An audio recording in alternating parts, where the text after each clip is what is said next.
د توبې دپاره 3 شرط دي، دا باید وایي سړی زده کړي. توبه دې ته نه وایي چې بس صرف ووایه چې توبه مې د خدایه، نه، توبه د 3 کارونو نوم ده. 3 کاره به ته کوې، بیا تا توبه وایستله، یقینا هم تا توبه نصوحه وایستله. یو دا چې په کومه ګناه کې تا اخته یې فورا به هغه ګناه پرېږدي. یو انسان د په زنا کې اخته د زنا به فورا پرېږدي. دویم دا چې ډېر زیات به پښیمانه کېږي، په زړه کې به ډېره زیاته پښیمانتیا ښکاره کړي چې څومره بد کار له مانه وشو. دویم شرط. دریم شرط د توبې نصوحې دپاره هغه دا ده چې بیا به کلک عزم کوې، کلکه اراده به کوې چې آینده به کله هم دغه ګناه ته زه نه واپس کېږم. او که چېرته داسې ګناه وه چې حقوق العباد و، د یو چا سره دې ظلم کړی و، د یو چا مال دې اخیستی و، یو چا ته دې بد رد ویلي و، د یو چا غیبت دې کړی و، د دې دپاره بیا 4م شرط دا د رد المظلمه، هغه شی بیرته ورته واپس کړه. که ظلم دې کړی بیرته یې ورکړه، که غیبت دې کړی ورته معافي ځینې وغواړه. دا 3 شرطه خو به یي، د دې سره 4م شرط دا هم ده. او که چېرته داسې و که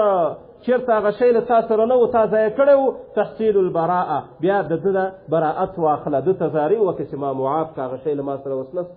نو که حقوق العباد نه دې توبه ایستله، په هغه کې 4م شرط دا ده که هغه شی در سره موجود ورې که، که غیبت چې کړی و معافي ځینې وغواړه، او دارنګه ځان ځینې بري که، بیا به دې تا توبه دې الله رب العزت په دربار کې قبولوي.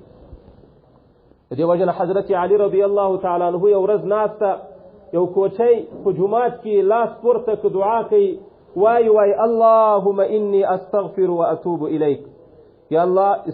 زه طلب د مغفرت کوم او توبه وباسم. بس بیرته لاسونه کې کته واچول. حضرت علي صاحب ورته ویل وای ان سرعة اللسان بالتوبه توبة الكذابین، زه به ډېر زر تاوول په توبه باندې، دا د دروغجنو توبه ده، دا توبه نه ده چې ما دې بس پورته لاس پورته که خدای توبه مې ده او بس کته لاس واچوه، دا د دروغجنو خلکو توبه ده. وایي د کوچي پوښتنه وکړه، وایي نو توبه څه شی ده؟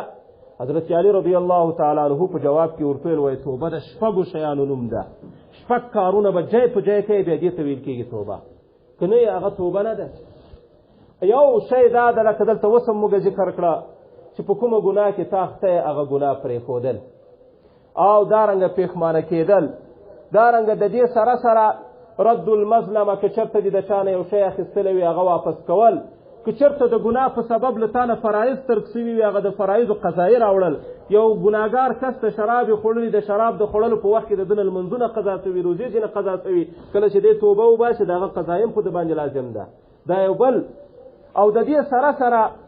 دا عزم کول چې کله به هم 4م شی، دا عزم کول چې کله به هم زه دغه ګناه ته بیا نه نږدې کېږم. 5م د الله په اطاعت کې ځان داسې ویلي کول لکه څنګه چې په ګناه کې دې ویلي کړی و، لکه څنګه په ګناه کې منهمک وي، په ګناه کې اخته وي، اوس چې کله د الله اطاعت کې شروع کړه په هغه کې به هم داسې تکلیف په ځان تېروي، دا ځان به ویلي کوې. دا 5م.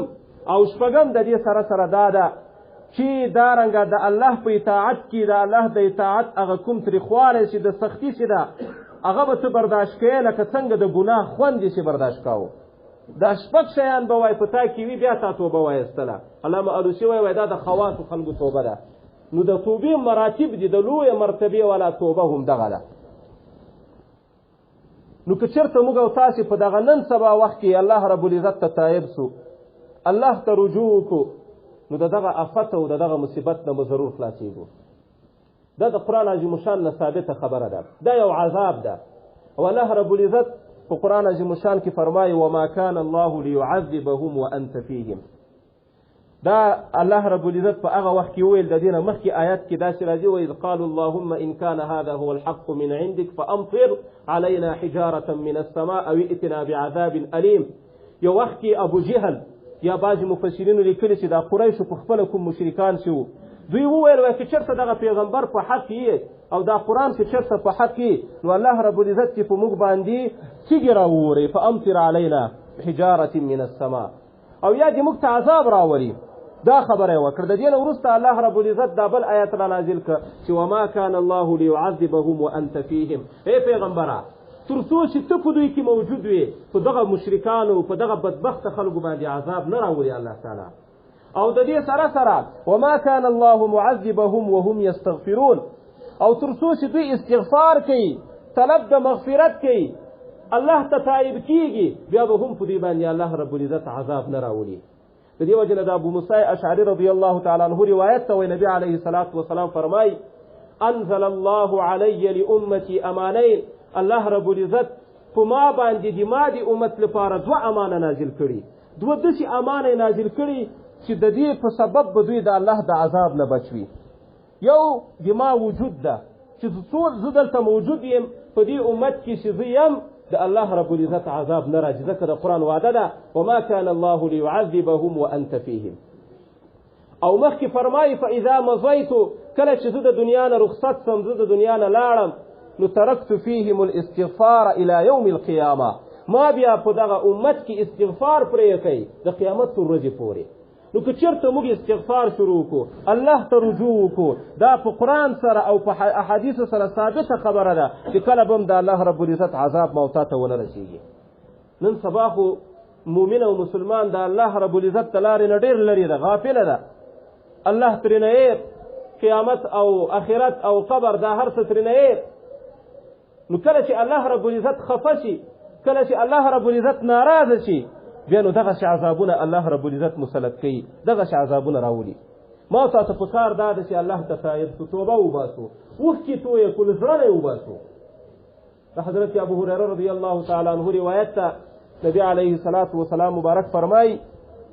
والله إني لأستغفر الله وأتوب إليه أكثر من 70 مرة الله څوک فرمای هغه انسان چې افضل المخلوقات د ټولو انبیاء سردار سید المرسلین هغه فرمایي چې زه په ورځ کې د 80 وارې نه زیاته توبه وباسم او استغفار کوم سره د دې نه چې هغه معصوم د ټول انبیاء معصوم دي نو جماعه دې تاسو حال ده که څوک دا ووایي چې هغه خو د ګناه نه پاک و بیا څنګه توبه ایستله او یا څنګه استغفار کاوه د دې نو درې جواب ملا علي قاري صاحب کړي یو خو د دې وجې نه چې نبی علیه الصلاة والسلام دا عقیده درلودله چې دا کوم عبادت چې زه کوم په دې کې هم د ما تقصیر د کموالی ده د الله رب العزت د شان سره څنګه چې مناسب ده هغه چې عبادت زه نه کوم نو په دې خاطر باندې د استغفار غواړي د ګناه د وجې نه ځکه د پیغمبر نه خو ګناه نه صادریږي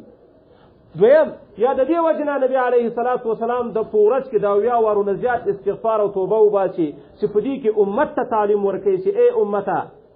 که چېرته تم په ګناهونو ککړ شوي ګناه دې شروع کړه نو بیا تم توبه وباسه چې زه یې وباسم تا ته خو په طریقه اولا پکار ده چې الله ته تایب شي او استغفار وباسي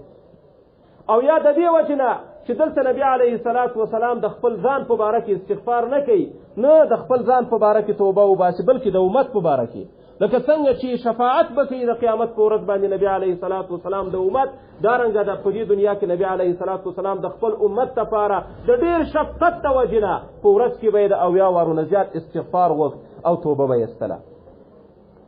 دارنګه نبی علیه الصلاة والسلام مبارک دا حدیث هم د حضرت اغر مزنی را نقل کوي چې نبی علیه الصلاة والسلام فرمایي انه لیغان علی قلبی کله کله چې ما په زړه باندې یو پرده غوندي دا چې وي لکه یو څه چې په پراته وي د دې نه مراد یعنی هغه وختونه په کوم وخت کې چې زه د الله د ذکر نه غافل یم د خوراک وخت د څښاک وخت د خوب وخت نو په دغه وخت کې د ما په زړه کې یو قسم پرده پرته وي نو بیا زه څه کوم واني لاستغفر الله في اليوم 100 مره زه بیا د ورځې 100 وارې استغفار کوم هلته 80 وارې راغلو دلته 100 وارې بل حدیث کې هم د حضرت ابو هريره روایت ته نبی علیه الصلاة والسلام فرمایي یا ایها الناس توبوا الى الله ای خلکو الله ته توبه وباسئ الله ته رجوع وکړئ